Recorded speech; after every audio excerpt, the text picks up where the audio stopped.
Welcome to a short video on accounting for property, plant and equipment using the cost model. Specifically, how to account for impairments of property, plant and equipment.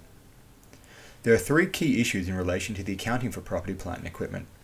These are 1. When to recognize assets, 2. The determination of the carrying amount of the asset in question, and 3. The calculation of depreciation and impairment charges. This video focuses on the calculation of impairment charges in relation to property, plant and equipment. Now, as we know, property, plant and equipment values can change over time. AASB 116, specifically paragraph 29, allows companies one of two choices in accounting for property, plant and equipment after initial recognition. The first choice is the cost model, the second choice is the revaluation model. This video will look at the cost model.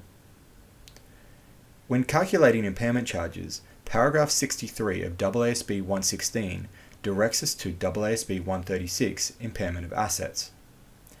Although we are discussing the impairment of property, plant and equipment in this video, AASB 136 is not limited to property, plant and equipment. So, if a company chooses to use a cost model for their property, plant and equipment, and most Australian companies do, how does it put it into practice? First, the company must assess the asset for impairment annually. Paragraph 12 provides a list of both internal and external indicators that could signal an asset is impaired. If there are indicators that an asset is impaired, then the company must calculate the recoverable amount of the asset. The recoverable amount is the hire of fair value less cost to sell and value in use. Fair value less cost to sell is essentially how much the company could realize from selling the asset, whilst value in use is in essence the present value the company attaches to using the asset.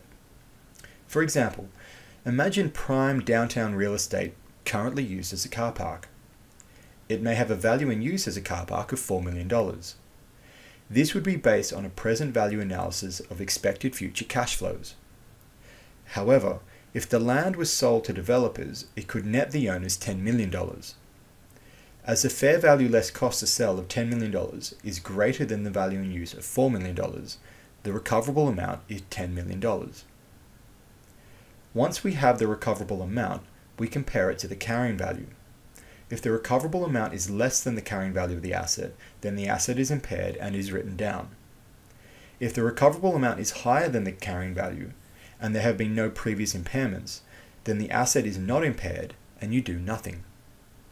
For example, if land with a carrying value of $800,000 has a recoverable amount of $700,000, it is impaired as the recoverable amount is less than the carrying value.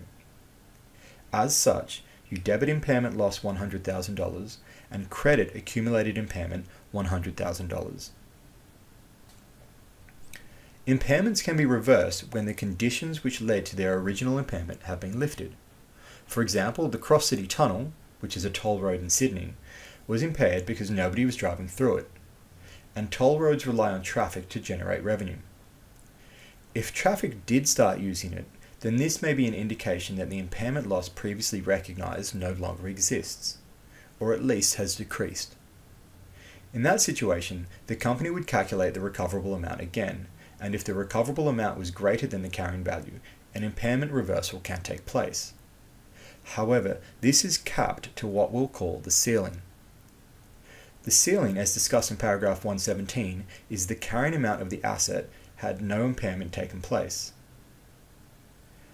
For example, take a $1 million asset with a useful life of 10 years and a zero residual. The ceiling is the carrying value of that asset using normal depreciation. So after 1 year it is $900,000, after 2 years $800,000, and so on.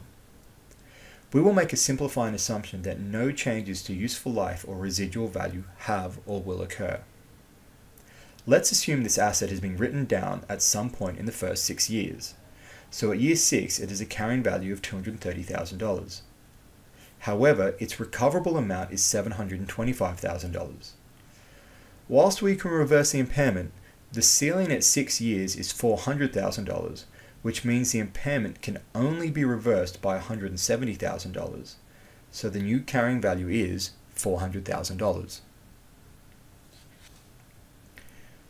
Turning now to a longer example. In this case, we have a depreciable asset purchased for $1 million. It has a 10-year useful life and is zero residual. After 2 years, its recoverable amount is $500,000.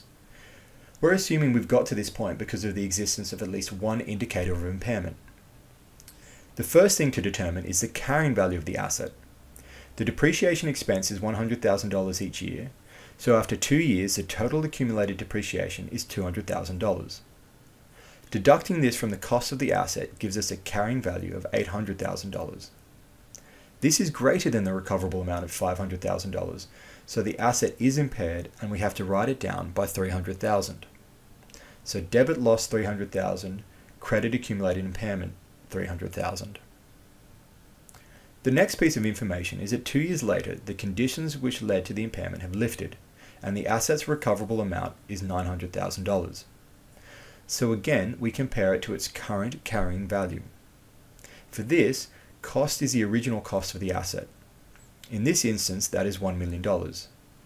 Accumulated depreciation is $325,000, which is 2 years of depreciation at $100,000, plus 2 years of depreciation of $62,500. Remember, you've got to adjust the annual depreciation expense once you have impaired the asset. This gives a carrying value of $375,000, which is lower than the recoverable amount of $900,000. This means that we do have an impairment reversal. Whilst the recoverable amount is $525,000 higher than the carrying amount, we need to check the ceiling. In this case, the ceiling is $600,000, as it is $1 million minus 4 years of $100,000 per year depreciation. This means the impairment can only be reversed to $600,000. So debit accumulated impairment $225,000 and credit gain $225,000. And that wraps up accounting for impairments of property, plant and equipment.